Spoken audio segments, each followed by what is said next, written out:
Hey, good evening. How you guys doing? Gabe DeArmond here, PowerMizzou.com. Welcome to the 573 T's post-game live show after a 23-10 Missouri win over South Carolina.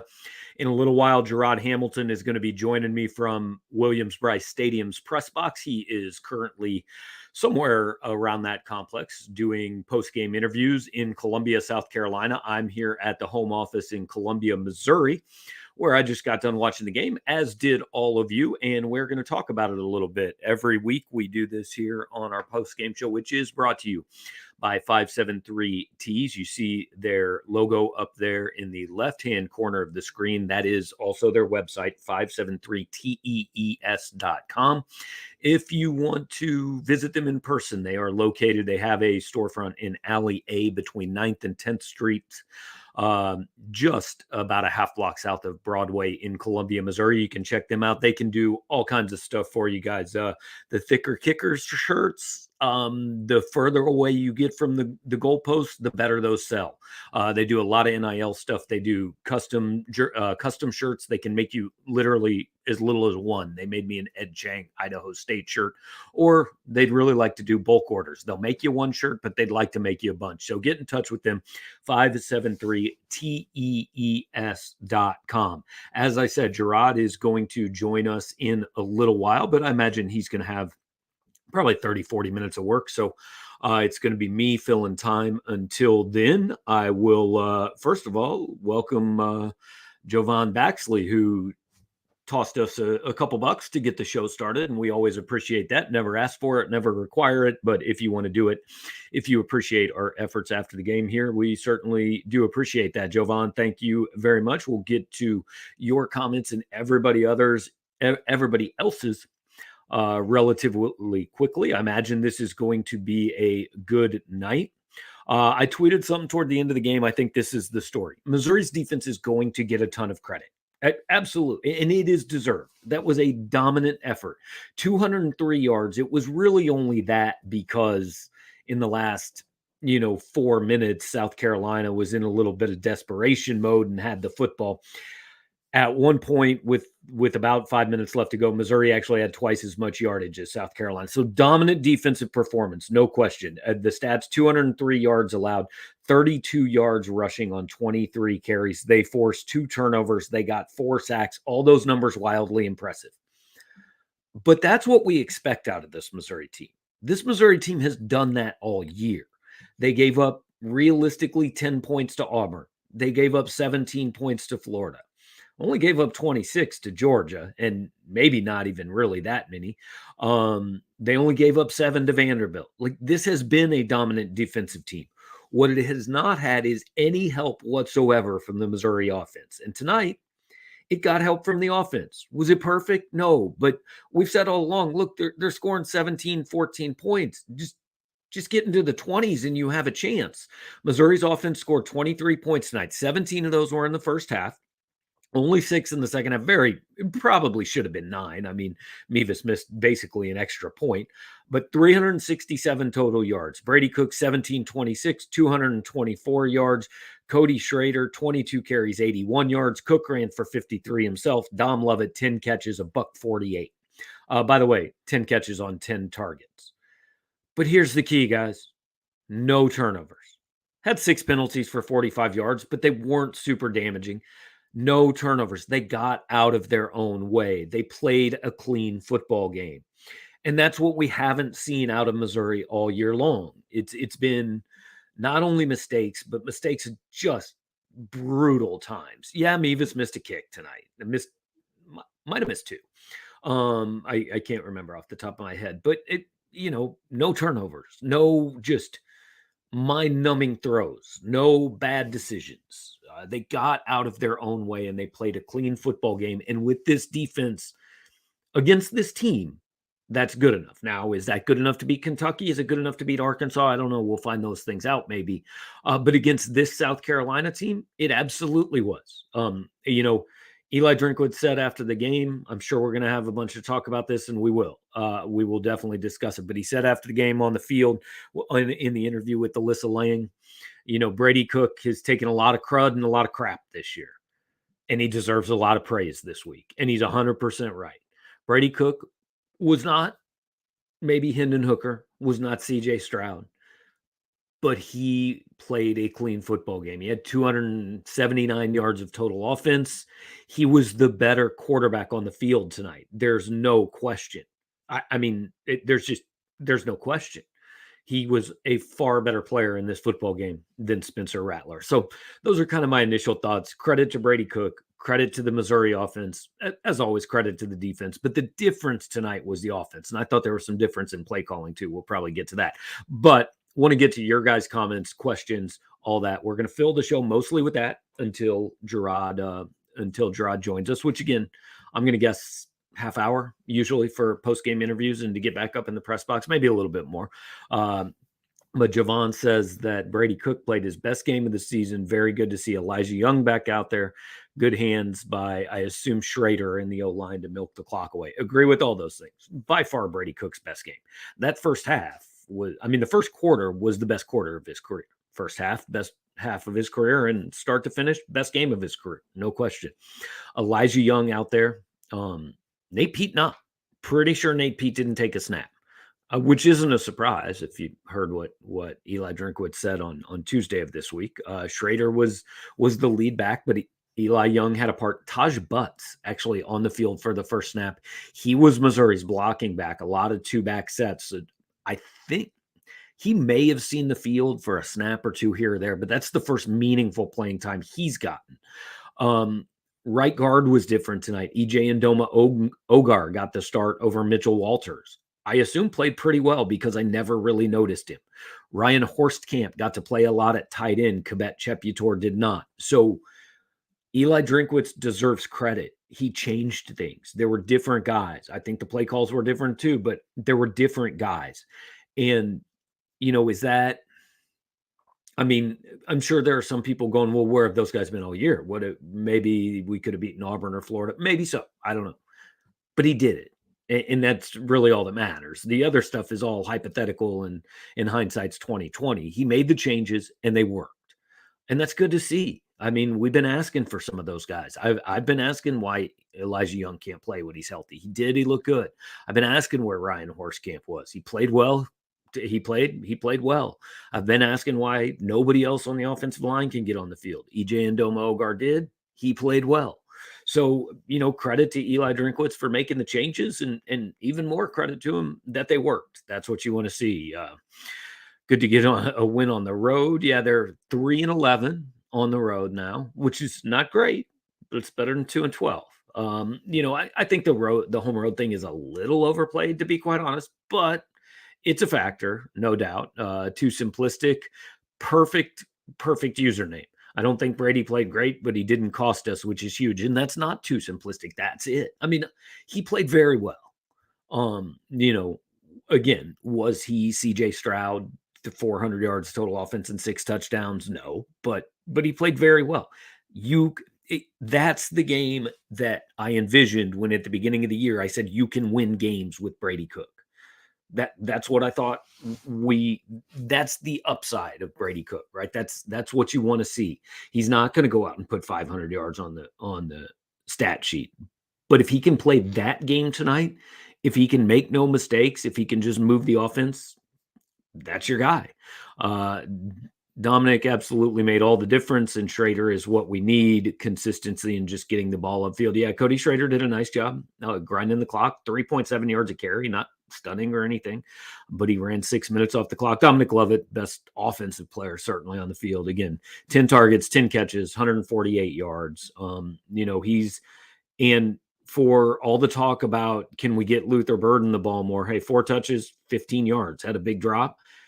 But Lovett is what you hope is the blueprint for Luther Burden. Last year, Dominic Lovett had 26 catches for 173 yards. In this game alone, 10 for $148. He's leading the SEC in receiving. That's what you hope. That's the leap you hope Luther Burden takes next year when, oh, by the way, Dominic Lovett will still be on this football team. I think it's fair to say Blake Baker is gone.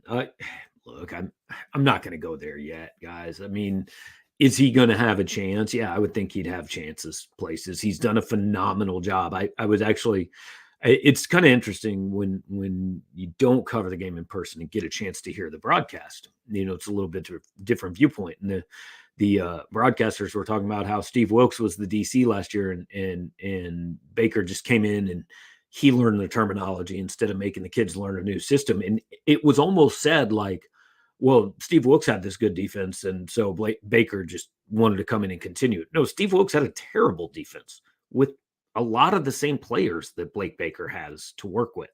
And it's way better. I mean, Ennis Rakestraw is so much better than he was last year. I understand he got hurt last year, but even in the first 4 games, Chris Abrams-Drain, a better player than he was last year. Chad Bailey, for some reason, wasn't even on the field the first 6 games of last year. Much better player, obviously. Isaiah McGuire has gotten better. Trajan Jeffcoat has gotten better. Throw in Drayden Norwood, a freshman transfer from Texas A&M that, I mean, South Carolina went after him. When Ennis went out with an injury, South Carolina threw the ball at him about 6 straight plays, and he held his own, came up with the pick that iced the game. I mean, there are players all over. J.C. Carlisle, he's going to be an NFL draft pick in April. So, players on the field, and they deserve talent, but Blake Baker has done a phenomenal job. Justin says perfect game management by the staff. Yeah, I agree. Again, that was a different offense than we watched in the first few games. I mean, everything was short. It was just get the ball to Burden and Lovett and let them do something with it. They hit 2 long passes to Dominic Lovett, but those only came after like screen left, screen right, jet sweep, quick slant. I mean, everything was quick, everything was short, everything was controlled. I liked the game plan, and that's easy to say because it worked, but I thought it looked different. I don't think this was the same play sheet that they've been going. And apparently Britt Treese agrees with me. It felt better or different. I mean, it was obviously better, again, because it worked, but it looked different to me. It just did. And I think also the change at running back helped because Nate Pete did a lot of the outside zone stuff. And that just never really seemed to, I mean, every now and then he'd get the corner or he'd use his speed, but it just hasn't seemed to be where they've been most successful. They've been most successful with hand the ball off and go, right? And Brady Cook, credit to him, he made the right reads on some zone reads tonight that I think he hasn't made a lot of times this year. So it obviously always is going to look better when you execute it. But yeah, I thought it was different. And again, I'm not there. I'll be interested to see if when we get Jarod on here, if they talk to Drinkwitz at all about that, if he had any comments there. But I thought it looked different. Again, that's just me. But that's what I thought. So hang on, tweeting this out and making sure everybody can join us. I do want to say while you guys are here, hit the like button, subscribe to the show, do all the things that the people who care about YouTube metrics ask you to do. I don't care that much about them, but I'm supposed to. So please do. Let's see, keep on rolling through. The comments, Philip says Drinkowitz, Rakus. Yeah, I enjoyed when they called Ennis Rakestraw. I don't really know how you get that out of his name, but whatever. Joe says felt like the O-line improved. Play calling was better at times. I agree. Yeah, I mean, O-line clearly looked better, but I think some of that had to do with the play calling. There wasn't a lot of drop back and sit there in the first half. There was a lot of raise up and get rid of the football. And we've said it for a few weeks. You can scheme around having an offensive line that's not that good. And I think just magically by EJ and Doma Ogar entering the starting lineup, this line got a lot better or a lot more talented? Probably not. I think Eli Drinkwitz deserves a lot of credit for figuring out a way to work with what he has, because it is what he has. There's no trade deadline. You're not getting a new guy at center or at right tackle or whatever. So yeah, I'm impressed. I thought he found a way to get around it. No question. Too Simplistic says, I wish we could figure out offense in the red zone, specifically inside the 10. Here's the last sentence is right. You said we're just too afraid to throw it. I agree. He coaches still like a coach that doesn't really trust his offense. I don't think they threw a single football in the end zone tonight. I could be wrong. If I'm wrong, somebody please correct me. but I don't think they threw a ball into the end zone. Even when they're down on the 5-yard line, everything is lateral. And I get it, but when you get down there, I'd like to have seen a play action to somebody or, just once. I mean, I'm not going to complain too much because they won 23-10 and they deserve credit for that. But there were a couple times where you thought, wonder if you're going to miss those points when you got 3 instead of 7. Now you didn't ultimately because Spencer Rattler and the South Carolina offense was flat out inept. But I agree with those things. The other time I thought, and again, I understood why he did it. But when you get the ball back with 47 seconds and a timeout, maybe 2, but definitely 1 in the first half, in a 17-7 game, I wouldn't have hated at least like running a short pass or handing the ball off and seeing if you could get something going and end up with 3.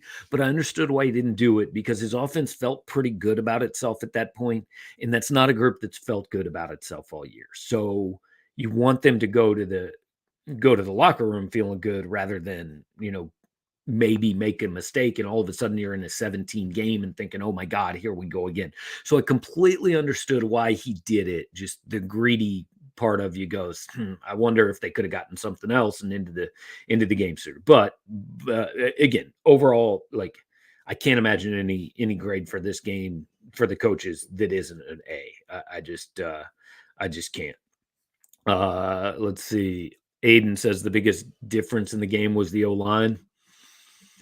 It was a big one. I would argue maybe the quarterback was just as big. But mostly I think it was not making mistakes. That includes everybody. They had 1 false start. Most of the penalties I think were defensive. Most of them I think came on 1 drive. So yeah, O-line definitely a part of it. Logan says Mevis has gone from the most consistently reliable part of this team to the most chaotic. Look, they just are getting too close for him, man. You got it. Once you get inside 50, you just got to go for it on 4th down because he's good from 50 and out. He's just apparently terrible from 30 and in now, which is really weird. I don't know. And look, I don't want to gloss over it because with Kentucky and Arkansas, like, it could be a thing, right? I mean, it's already lost him a game this year. And it could be the difference between going to a bowl game or not going to a bowl game. It didn't burn him today, but Missouri has basically spent the last 2 years saying, hey, we're good. I mean, we get inside the 35, we're trotting our guy out there and we've got points. And you don't say that anymore. So you have to operate a little bit differently. Even, we're talking about conservative offense in the red zone. Even if you're at the 6-yard line, you now need to try to score because we've seen enough that it's an issue and it's kind of consistently been an issue. So you need to try to get 6 as opposed to just saying, hey, we're good with 3. And hey, he's got to make those kicks. I don't blame the coaches for that, but I think it does force you to make a little bit of an adjustment to how you operate. Yeah, T-Rise, hard to argue, man. Hard to argue. It is. I don't want to spend too much time talking about the opponent or piling on a kid. But how anybody could ever have thought that guy was a Heisman Trophy candidate? I mean, Lincoln Riley made the right call. He's just Missouri had the better quarterback and the better offense, and it's not particularly close. Mitchell Stevens says keeping Lloyd to 30 yards rushing was gigantic. Absolutely. Another big factor in this game. And I mean, really just look, we've been going about 20 minutes, and I think it's pretty obvious. This was just a solid game, top to bottom. I mean, the only thing you can find, I think, to complain about is, hey, our formerly automatic kicker is no longer automatic. But I mean, offensively, hey, they did what you need them to do. Defensively, they did what they've done all year. The coaching, I literally can't really think of one thing to legitimately complain about. Again, red zone, yeah, you'd like to see a little more, but you understand why he was doing it the way he did.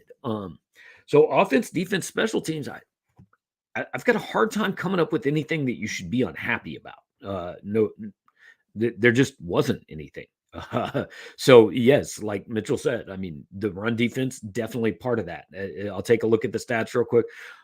Marshawn Lloyd, 7 carries for 30 yards. I think those were all in the first half almost. Let me see. I think I can actually find halftime stats if you give me just a minute. Okay. Halftime. Well, all I can find is team stats at halftime. South Carolina ran 12 times for 37 yards in the first half. That means in the second half, South Carolina, hang on, you got to let me get back to the right page. South Carolina ran 11 times for -5 yards in the second half. And yes, some of that was sacks, but still, the -5 rushing yards in the second half. That's going to win you a whole bunch of games, guys. So well done on that front.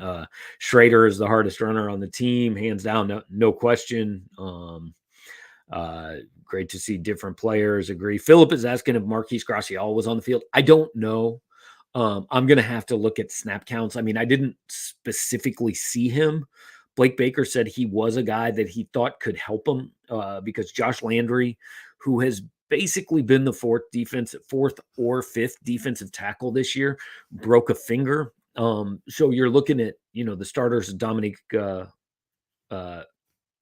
Robinson, I'm sorry, and Christian Williams. Then you got Jaden Jernigan. Then you've got Realist George, who slides into that 4 spot. So if Graciel was there, it was like that 5th guy. If they went, there might have been a few plays that he could play.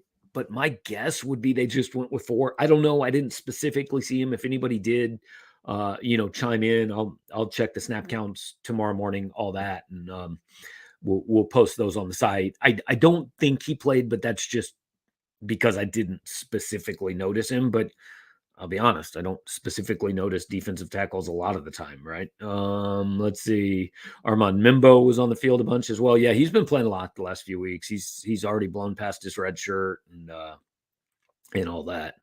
Andy's asking about the red zone play calling, and obviously, guys, I'm catching up. I'm a little delayed on the comments here, but we have addressed that quite a bit. It can be better, no question, but I don't think he completely trusts his offense.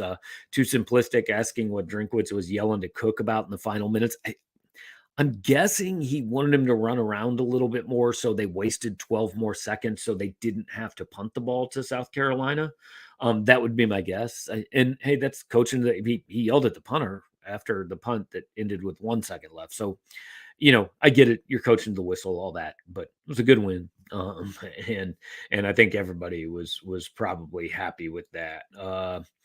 Cook took his snap on the final drive with 7 seconds left on the play clock, Logan said. So that's what Eli was mad about. That makes sense. I get it. And hey, it's a coachable moment and all that. So I get it. Not a big deal in the end. David Newman says 27 of 29 first down plays that avoided negative yardage. Yeah, that's big. Not being in 2nd and 12 or 2nd and 15. I do remember, I think they had 1 false start on first down, so we're probably in 1st and 15. I don't know what they did on the next play, but again, just across the board, just kind of what they haven't done this year, they did tonight. And that's the column that I've started, and we'll finish after this show, is basically Missouri won today because Missouri wasn't Missouri, and the team they played became Missouri. Missouri didn't do the things all year that they've done offensively, and South Carolina suddenly started doing them.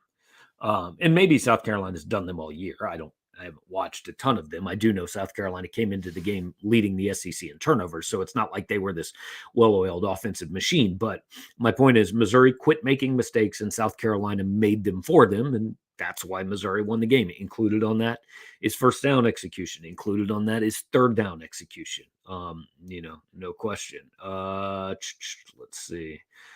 Just being picky after a win like this, Pavel says, but what do you think about not trying to score at the end of the first half? Talked about that a little.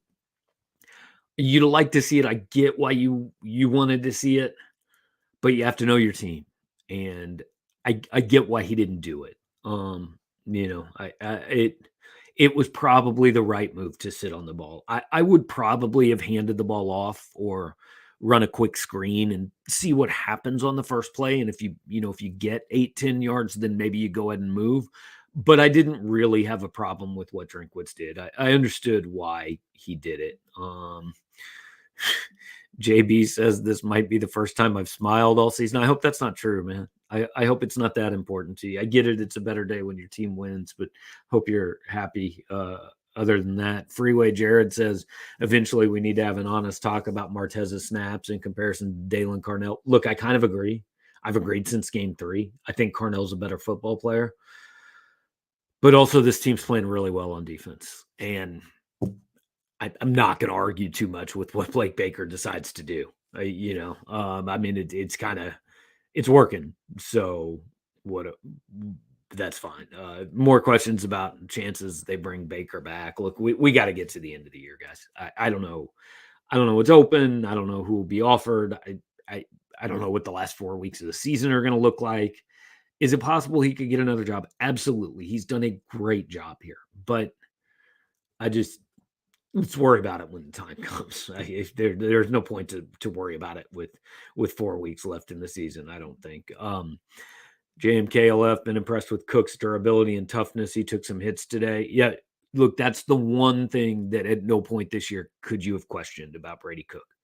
I mean, he has taken a beating and he's always gotten up. He has stood in there. He has done the interviews. He has answered the questions. He has taken the shots from the fans. He's done everything the way you want him to do it. And like Eli Drinkwitz said, he deserves praise this week. He is.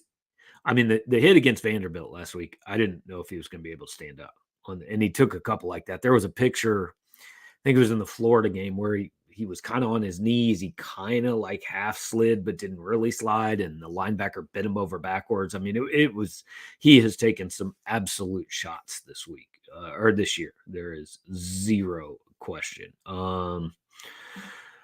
Scott says Auburn loss, Georgia loss, and Florida loss are brutal for this season. Should have beat all 3. I mean, I don't know.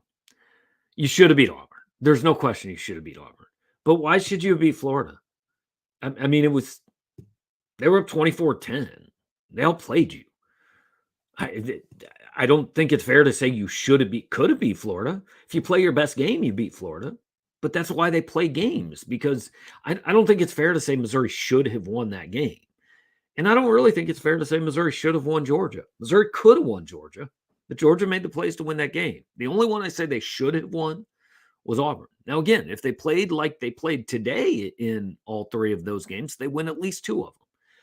But they didn't. And so I don't think that you can say that they should have won those 3 games, to be quite honest with you. Tauski's been a non-factor. He has. I mean, he just doesn't seem to be open a lot. Doesn't seem to be catching the ball much. I am getting a low battery warning on my headphones, so I hope that I'm able to hear Jarod if he does show up, but we'll see how that goes.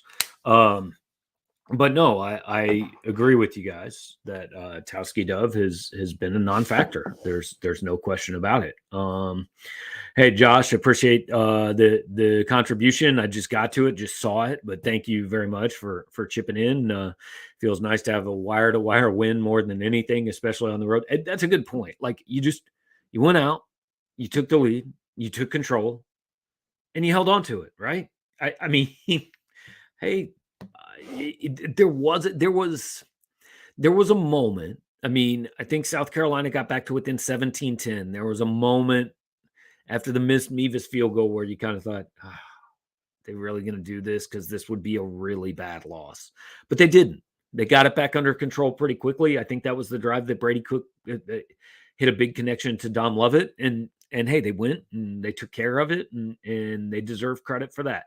Again, Josh, appreciate the contribution, tossing us a little money. That is, again, always appreciated, but never required. We do this for free, every Saturday that Missouri plays a game. We do it in part for free because of help from our friends at 573 Tees. You can see the logo and the web address up there in the left-hand corner of your screen, 573tees.com. Any order, no matter how big or small. Well, I don't want to say no matter how big. If you call and ask them for 12,000 shirts, I don't know. I assume they'll find a way to do it, but I don't want to set unrealistic expectations. But they can do anything you want. Custom shirts. They've got some pre-made stuff. I actually saw a guy at the gym today wearing one of their 573 tees. Is state of Missouri outline with 573 written across it. Very cool shirt. They made me an Ed Chang shirt, which is my most prized possession. They've made us some Power Mizzou stuff. I think Jarod's got it on actually in the press box, and may have that on when he joins us. I mean, I hope he has it on because the alternative isn't great. So 573tees.com. Anything you want. Chief stuff. I've got some of their Chief shirts. Very cool. I've got a Shakespeare shirt from them. All kinds of stuff. Local flavor. Check it out. Great guys down at 573. Local business. And we ask you to help them out because they help us do this for you guys and not worry about the money every single week. So appreciate that. Scott wants to know if Mizzou can steal and win from Arkansas or Kentucky. They can. I don't think there's any question they can. They just have to play well. And I I like the chances against Kentucky a little bit better than Arkansas. First of all, because right now Missouri has momentum and feels good about itself, but also because Arkansas can put up points, right? I don't think Arkansas is a great football team, but I do think it's a football team that can score. They scored 38 against Auburn today. They scored 52 against BYU earlier this year. I mean, they're a team that can put up points. And even on good days, Missouri is not equipped to win shootouts. So look, you're 4-4 right now. If you go beat Kentucky next week, you're going to a bowl game. I mean, next week pretty much becomes the season, and then you go into Arkansas, and hey, hopefully you get 7, and you match my preseason prediction of 7-5. Then you're playing a little bit with house money. But if you go beat Kentucky, you barring disaster against New Mexico State, you're in a bowl game. So sure, they can steal one of those games. But like we said, they could have beaten Georgia, could have beaten Florida, could have beaten Auburn, didn't, could have lost to Vanderbilt, didn't, so yeah, it's absolutely possible. I mean, anything from, and I'm not going to say they can't beat Tennessee. I mean, I don't think they're going to beat Tennessee, but like they almost beat Georgia. So they could beat Tennessee. But you're not probably going to play your best game every time out. So I think they're going to trip up somewhere. So the ceiling right now is 7-5, and the floor is now 5-7. Today changed the floor. Today moved the floor from 4-8 to 5-7. It kept a bowl game within reasonable discussion. Now we see what happens against Kentucky next week. And again, if you win that one, hey, you at least know you're going to Tampa or Birmingham or something. Torpid Roller says, like the right guard change, is it just time to put Mimbo at right tackle? I wouldn't be upset if that's what they decided to do. I don't think it would make them worse. I could agree with that. Carried by Dad says a lot of high snaps. There was one time it looked like Cook wasn't quite ready. They ended up getting a first down on that play. There were some high snaps, no question. Center's a tough spot to play. You got to get the snap back and then get your head up and block. I thought Connor Tollison did a better job blocking today. The snaps, still kind of an issue, yes.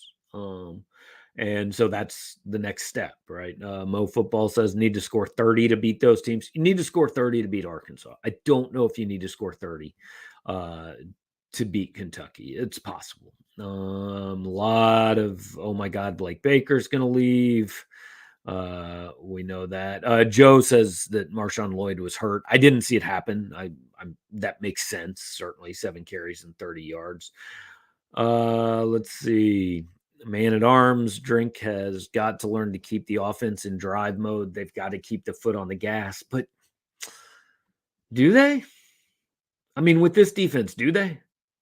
Because they won the game and there was never really a time where they were threatened. So I think he managed the game fine. I mean, again, this was a good offensive night for Missouri. It was not a great offensive night. I mean, there are a lot of offenses that are going to score a lot more than 23 points. They didn't happen to play one of them tonight. They didn't play one of them last week.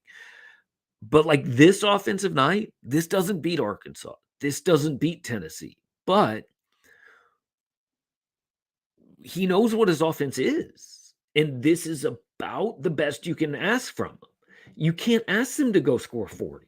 They're not good enough. That's not what this team is. You have to play complementary football. And Missouri did.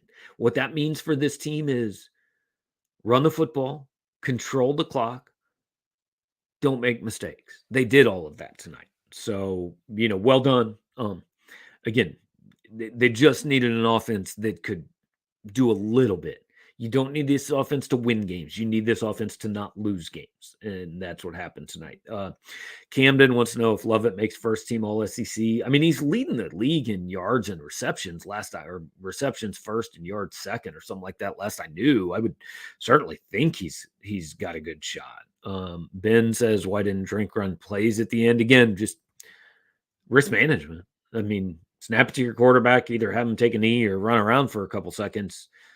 There's less chance to turn the ball over than there is if you hand it off. I mean, and South Carolina needed 2 scores. It didn't matter. What happened in the final 2 minutes or whatever that was didn't matter. Big shout out to the D-line coach.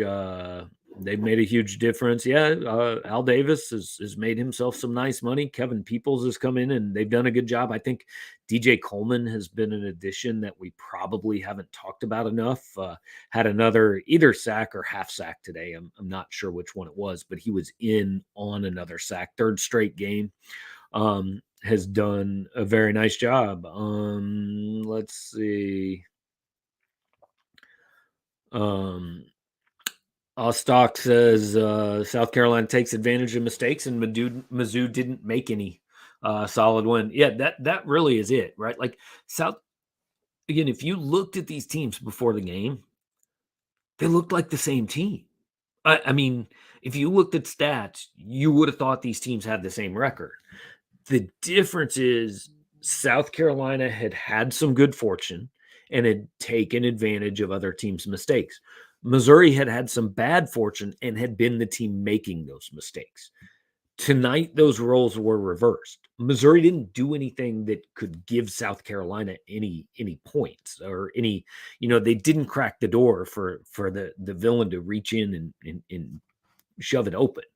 And that was all it took, really. All it took tonight was just don't screw up. And Missouri did that for the first time all year. I'll be honest, guys, that's all it takes a lot of times. More games are lost than are won. A lot of times, all you got to do to win a game is not screw up. Missouri's lost 3 games this year. The K-State game, man, whatever. That was they were going to lose that almost regardless. But the other 3 games, you could argue, they lost those as much as the other team won them. And that's what I can make the same argument tonight. South Carolina lost this game in large part. I mean, Missouri won it and Missouri took advantage of it and they deserve credit. But again, if you were one of those saying, well, South Carolina is not very good, they've been lucky. Well, Missouri's a little lucky tonight, probably then. And that's okay. You need the breaks, right? Hey, sometimes you need the refs to call pass interference when it's clearly not pass interference on an interception. Sometimes things like that help you out. It's okay. Jay Rowley says the offense is developing, relatively young, and Drink's learning to call a better game. His approach to the in-game management sucked. I don't agree. They were up 13 points. I don't think it mattered by then. I think it's was fine. But overall, yeah. I mean, look, they well done today. I don't think you can find anything to complain about other than, again, Harrison Mevis makes you a little nervous, and he's never made you nervous before. Who's more valuable to the program, Drinkwitz or Baker? I mean, I don't know. Baker's probably done a better job this year, but Drinkwitz is the head coach, and Drinkwitz hired him. So I get the question. I mean, if you said which one do you want to lose, you probably usually lose the defensive coordinator. Otherwise, I'm saying I think Blake Baker should be the head coach, and I don't think that's probably the case. Jacob says offense definitely deserves praise. What stood out to you from the defense? I mean, they just they did what they've done all year, right?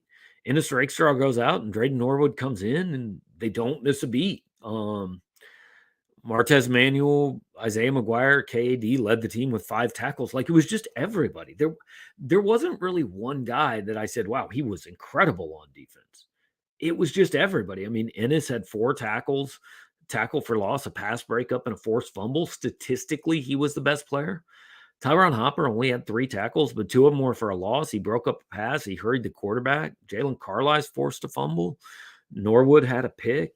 I mean, just everybody that played. And by the way, for whoever was asking earlier, Marquise Gracial is not listed in the defensive stats. That does not mean he didn't play. He could have played and not gotten a statistic, but I don't think that's the case. I think probably he didn't play. I thought Dalen Carnell played well. I thought Joseph Charleston played pretty well. Sorry, got a hit on Rattler at one point. So just across the board, just everybody's good. Everybody does their job, and that's why it's working. Does Lovett leave after this season? He can't go pro. It's only his second year. If you're asking if he transfers, I don't know why he would. He's the SEC's leading receiver. I think he's probably good. Let's see. AU Stock says the Kansas State loss doesn't seem bad anymore after what they keep doing. I mean, it was never a bad loss. It was a bad loss because it was 40-6 and because you didn't compete. But yeah, I mean, look, going into that game, the only people that said Missouri should win that game, really the only people that said Missouri should win that game were the ones picking with their hearts. I mean, nobody picked Missouri to win that game. I picked it to be a lot closer than it was. But Kansas State's a good football team. And Missouri fans didn't want to admit that, but they are. And, they've shown that this year. They had a letdown against Tulane, and that's obviously a thing, but they're a good football team. So it hurts in that Missouri should never look that bad against that team, but just a loss doesn't hurt. Sean Davis wants the Isaiah McGuire appreciation post. Look, he's done really well. And like guys like him are what I wonder about the defense next year. It's not just Blake Baker. It's a guy like Isaiah McGuire. I think he's probably played himself into the draft. Darius Robinson maybe played himself into the draft. Jalen Carlisle, I don't think there's any doubt. Tyron Hopper maybe played himself into the draft. Chris Abrams-Drain maybe played himself into the draft. And even those guys, even if they haven't, I mean, McGuire's been here 5 years. Maybe he's ready to go, right? Maybe he's ready to live life. Same with Trajan Jeffcoat. Same with Robinson. So that defense, regardless of whether Blake Baker's here or not, the defense is going to look different next season. I don't think there's any doubt. Let's see. A lot of these pretty similar. JB saying we need to pack the stadium, make for a disruptive environment. That's how we win 6 games. Yeah, it would help certainly, but again, Missouri fans have done their jobs this year. There were 58,000 at Georgia, or 60,000 against Vanderbilt. Whatever the number is next week against Kentucky, it is. You've done your part. This is not your fault if this team doesn't win 6 games.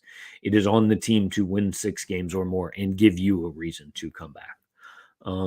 Today was nice. It was a good start. But they're still 4-4. Like, hey, you this needs to be consistent for you to carry it into the offseason and feel good about it. Because if they just come back next week and if they end up 5-7, this was a blip. Right? It was fine. You beat a team that I guess was worse than you were, even though for some reason they were ranked 25th in the country. I don't know. But my point is, it's on the team to keep giving you reasons to show up, because Missouri has largely done that. Let's see. Keep going.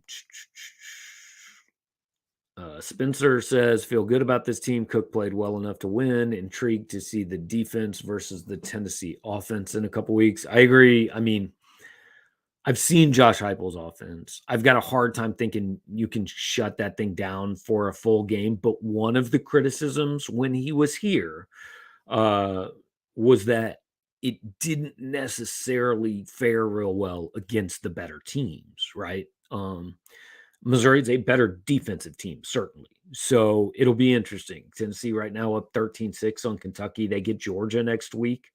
Um, so they've got a little run, a little 2-week stretch here that's pretty interesting. But yeah, it'll be fun to see what the Missouri defense can do against that team. Jarod did send me a message a few minutes ago. He's on his way back up to the press box. So hopefully we'll have him on here in the next 5-10 minutes, chat with him and let everybody go about their day. Let's see, a couple of calls for Tavoris Jones at running back. And I've said that too, but I mean, it's kind of hard to argue today with what Schrader did. And I liked Elijah Young. I mean, Elijah Young, every single time he gets a chance, he's done pretty well, let's see, he's got what did he have? He had 3 carries for 20 yards and a catch for 11 yards. So 4 touches, 31 yards. That's pretty good. I'll take that, no question. So I get wanting to see Tavoris Jones, but today I think I was okay with what they did. Stewart says, I'm late. Where was Pete? Drinkwitz basically said on Tuesday, I can't even remember what the question was. I asked something about running back, and he said, well, it was going to be different this week. He said Cody Schrader was going to get most of the carries and there was going to be a shakeup. Look, it was the fumble against Vanderbilt. I mean, the one against Auburn, hey, it happens. It's tough, but it happens. But the second one, now it's a trend, and this team can't. It's not good enough to overcome those things against most teams. So he took the risk out and he benched the guy that wasn't hanging on to the ball, and he played the guy who was hanging on to the ball. That's really all there is to it. Bo says the special teams coverage was pretty good. I mean, other than the 55-yard kickoff return that they got called back on a penalty. Yeah, special teams not an issue. And anytime you're playing a Shane Beamer team and special teams is not an issue, that is good. Jarod, I can see you. Give me a thumbs up whenever you're ready, and I will bring you into the show. Okay, Jarod Hamilton joining us from the press box at Williams-Brice Stadium in Columbia. So, Jarod, you're back from post-game interviews. Just quick overview. What was I assume everybody was pretty happy, but what was kind of the talking points? So obviously Drake was happy. I think his biggest thing was disciplined play for once. There was no shooting themselves in the foot. I mean, I think they had 6 penalties, 3 on the offensive line, just a couple false starts. Nothing that felt like, dang, if they had this play or dang, if they had that play. They were happy. Was happy about the offense, and you could get a sense of, because we had him, Cook, Rakestraw, and Lovett. You can sense from all the offensive guys that it felt like good, that when the defense gave up that touchdown, it wasn't like a back-breaking play, or it wasn't like, now they made their one mistake because the defense is going to give up a drive or something. It wasn't feeling like, the game's out of reach. They felt good that they were able to, do their thing. Drink said a nice, an interesting, of course, kind of funny, shady little thing about, you guys talk so much about Brady Cook, and there wasn't questions about Brady Cook. I mean, not that there wasn't going to be, but when he felt like we weren't asking them quick enough, he was just like, I think we should, as much crap as he gets, he should get, the praise for his play today. He played very well today, whether it was third down, they were 8 of 16, and one of them was them kneeling the ball at the end. I don't really count that. I mean, he was making great reads. This is the first time all season where his read options and zone reads seemed to be making sense. And there wasn't a play where you felt like, oh, you really put that in jeopardy. So he was kind of just saying, he has to get some of the love, and there shouldn't be any talk about a backup quarterback, when he's playing well on the road. And I guess he was happy with the defense. Mm-hmm. Of course, they do their thing. The changes he made today, as far as Just the little wrinkles we didn't see today, whether that's the Luther Burden getting toss crack plays or, the change of EJ and Doma Ogar getting the start at right guard. He felt like the offensive line. He didn't say it, but you can tell he knew this was one of their best games, if not the best game they played all season. And again, it's just this is the first time, and if you guys been reading the work and stuff like that, you and I have both said they have to play disciplined and not do penalties on the offensive line and kind of string together a good offensive line play. They haven't been able to do it. They did it today. Yeah. I mean, I started out, I even tweeted this out at the end of the game. I said, look, the defense is going to get a lot of credit, and it's deserved. But like the defense has done this every week this year. This is what this defense is. The difference in this game tonight was Missouri's offense. And it wasn't like we were watching, the 99 Rams or the 2019 Chiefs out there, but it just got out of its own way and didn't shoot itself in the foot. And that's really all this team needs, at least to win this game. Like, I don't know if that's enough to beat Kentucky or Arkansas or Tennessee, but it was enough to win this one, and it probably would have been enough to beat Florida and Auburn, to be quite honest. Right. And one last thing from the presser that Drake said that I think was noticeable was just as far as or memorable was he saying the defense, like everybody kind of knows the defense is the face of this team. The defense is what's going to get us, keep us in games, win us games or whatever. And everybody kind of embraces that, all right, we're going to have to rely on the defense. But for the offensive guys, it was kind of just like, all right, what can we do about this to kind of help them? And once everybody starts getting on that page, it wasn't you need to do this better, you need to do that better from the defensive guys. And it wasn't the offensive guys getting in all types of moods. They kind of said, all right, we need to get off to a fast start so we can help them.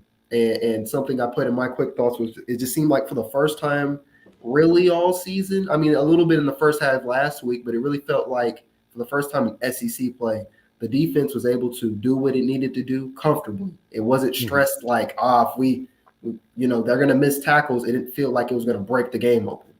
Yeah, I said and had a couple questions along these lines too. And look, I know it's easy to say when things work, right? Good execution makes things look good. I thought the game plan looked different tonight. I mean, not just like you were saying, the toss to Burden, but like everything was quick. A lot of it was lateral. Just get the ball to Dominic Lovett and let him do something with it. And after you do that for a while, then you can take a deep shot later on. But I thought that I don't necessarily think the scheme looked different, but I thought the play calling was different. Play calling was certainly different. We saw a number of guys who are not typically a part of the rotation, like Ryan Horskamp, Taj Butts. Obviously, EJ was in there, but you saw a lot of guys in there. And even on that goal line play where I think they had to settle for a field goal, I think Horskamp was kind of open in the flat. Me and Dave was talking about, I think he was open in the flat. And we obviously don't know. He hasn't had a target. At least I don't remember him having a target or anything this year. But he just feels like a real option to be used. It just felt different out there. And I think, to me, the turning point of this, and this is not shade on Quebec or Tyler Stevens, but we've seen through the games that they're blocking tight ends for the most part. Right. So I'm just saying it just felt like a different variation. But I think what was different to me in this game was scheme wasn't different. It was Cody Schrader. And Drink has been talking about these dirty runs and getting 3 or 4 yards just to keep the drive going, where they're not, 2nd and 10, 3rd and 10, and now you're forcing these, bad things. And something Brady told us this week was we got to get into 3rd and manageable. He said that was one of the keys to the games. Get it to 3rd and manageable, where they have options, where they can give it to Lovett on the jet sweeps, or they can do the quick passes and things like that. So Cody Schrader being able to just get chunk yards and not, doing some of the other things, trying to stall and juke and do too much, that helped a lot because they were still going forward, which is obviously a problem with the tackle for losses. They only had, I think, 4 this game. So, and one of those was, Luther, he tried to make something out of nothing, doing a lot. And then just sat down. Sat down. So Drake was very impressed that they gave up 1 sack. He didn't even remember the sack. And he really didn't remember the tackle for me either. He didn't even remember the tackle for loss. So doing that was kind of a key to why this was a whole different team this week for the whole game than it wasn't just in the second half versus Vandy. Last thing, just kind of for me, and then we'll get to a few quick questions, but I think I probably know the answer to this. But if I was Brady Cook, it would be real tempting to just like walk in, flipping double birds, and get on Twitter and all that. What was Brady like after this game?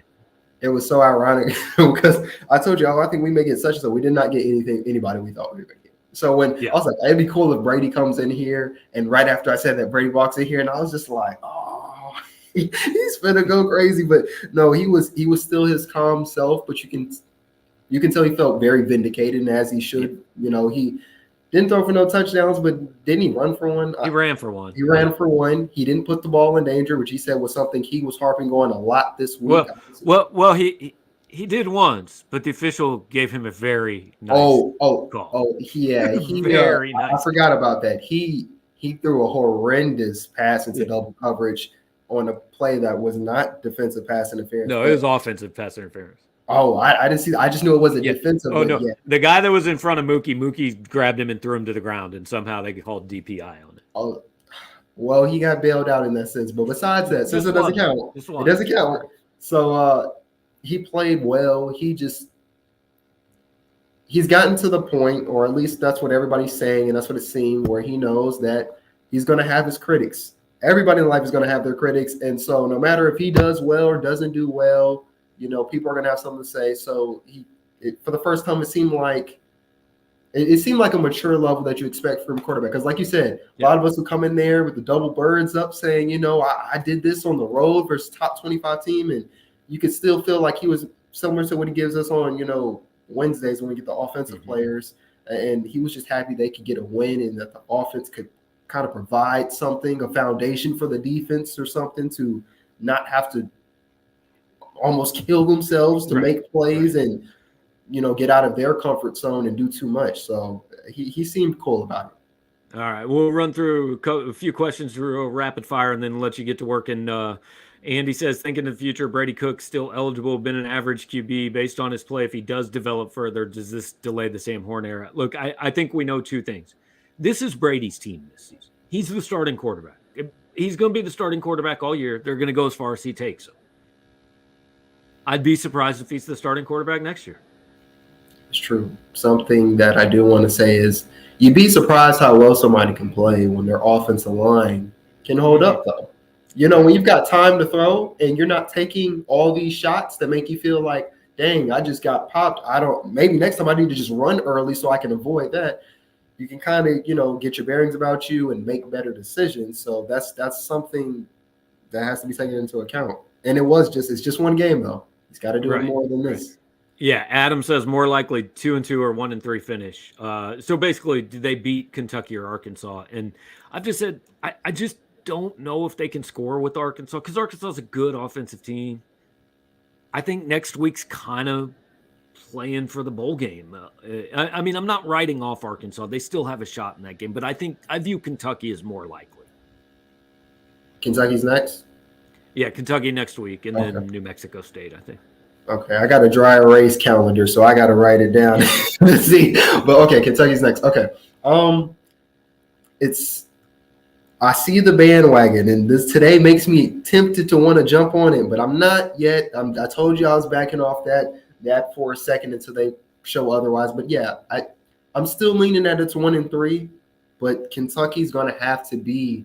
It's going to have to be that game. But the problem is, well, not the problem is, but that's a top 20 defense, I believe, or something like that. This was the 52nd defense, and they treated this team like Vandy. Unfortunately, they treated Vandy in the second half like Alabama. So we don't know what we're getting. We don't know. Yeah. Ben wants to know, did Drink reference anything he wanted to see improve out of this game specifically? I mean, no.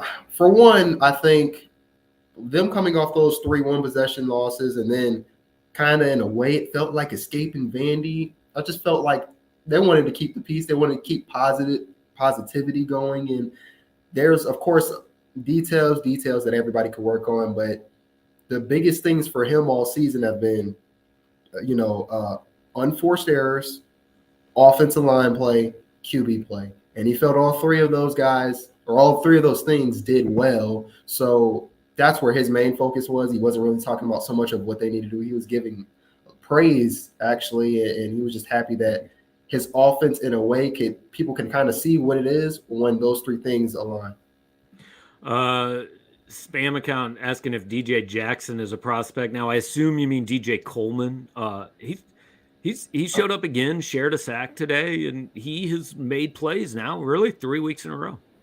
I don't know if it's changed, but at first they gave Coleman the whole sack, although I too think it was a shared sack. They gave him the whole thing. But yeah, I mean, this adds just another defensive player to that transfer portal of guys who are just coming in there and making plays all over the place. And you can tell he plays with a chip on his shoulder. And they said he was one of the toughest guys the toughest guy on the team. And there's a reason. There was a play where he started off the play, he slipped up, and he still almost sacked a Rattler. He kind of hobbled off the field, and then a couple plays later, he was in there again, just getting pressure in there. So he's quickly risen through the ranks as one of their best pass rushers. Finish up with 2 quick things. Magic Man wants to know if Jabari Johnson will get a fair shot at quarterback next year. I mean, sure, he'll get a shot, but a true freshman is not coming in here and being the starting quarterback next year. I would be stunned. And then I feel like this is a good place to end. Sean Mount says, I've heard of prevent defenses, but Drink is the only head coach that installed a prevent offense. Look, man, they won a game.